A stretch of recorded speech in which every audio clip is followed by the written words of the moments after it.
নমস্কার, ভক্তি আলো ইউটিউব চ্যানেলে শিবপুরাণের ধারাবাহিক পর্বে আপনাকে স্বাগত জানাই।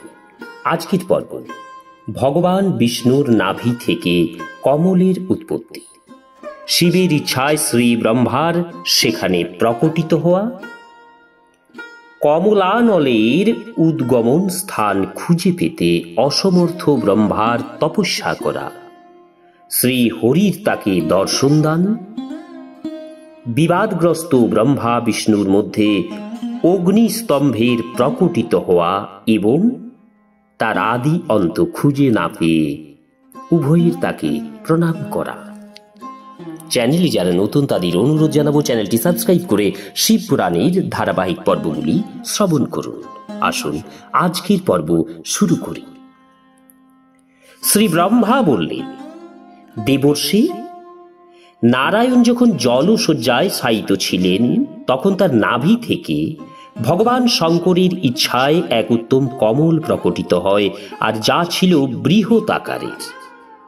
সেটির অসংখ্য নালদণ্ড ছিল, তার কান্তি হলুদ রঙের এবং আয়তনে ছিল অনন্ত যোজন বিস্তৃত।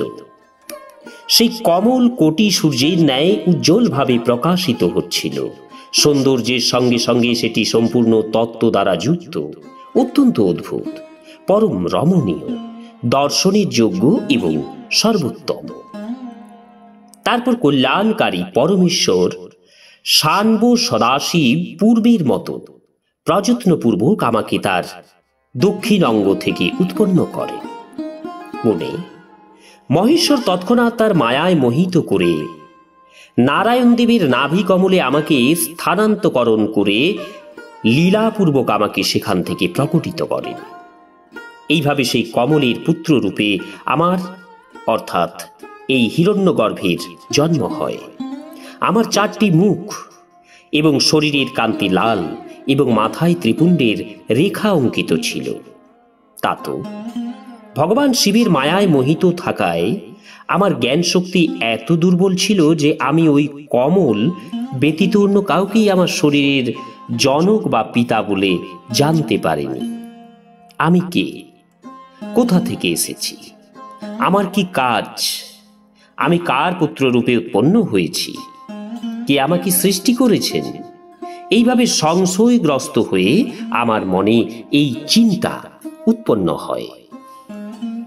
আমি কিসের জন্য মোহে আবদ্ধ আছি? যিনি আমাকে উৎপন্ন করেছেন তার খোঁজ করা তো অত্যন্ত সহজ। এই কমল পুষ্পের যে পত্রযুক্ত নাল, তার উৎপত্তি স্থল এই জলেরই নিচে। যিনি আমাকে উৎপন্ন করেছেন সেই পুরুষ যে নিশ্চয়ই ওখানে রয়েছেন, এতে কোনো সন্দেহ নেই।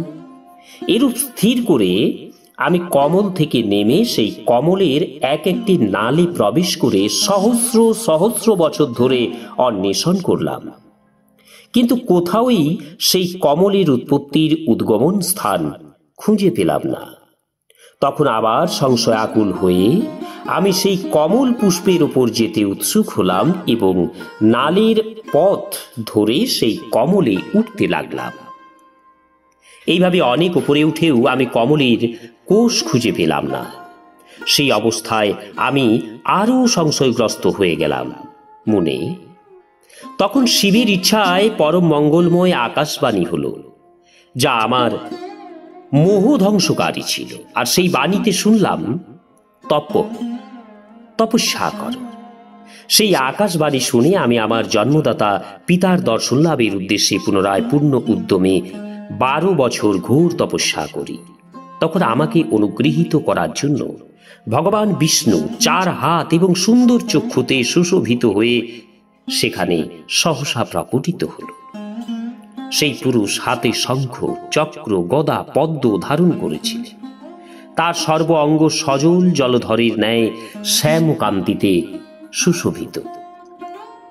সেই পরম প্রভু সুন্দর পীতাম্বর পরেছিলেন। তার মস্তকে এবং অঙ্গটে মুকুট এবং মহামূল্যবান অলঙ্কার শোভা পাচ্ছিল।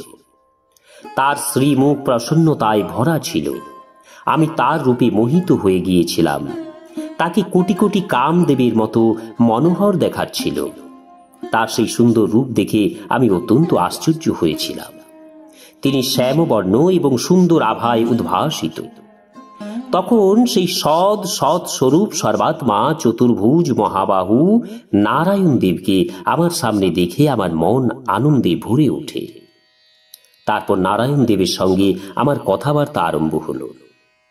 ভগবান শিবের লীলায় আমাদের দুজনের মধ্যে বিবাদ বেঁধে যায়, আর সেই সময় আমাদের দুজনের মধ্যে এক মহা অগ্নিস্তম্ভ জ্যোতির্ময় লিঙ্গ উপস্থিত হল।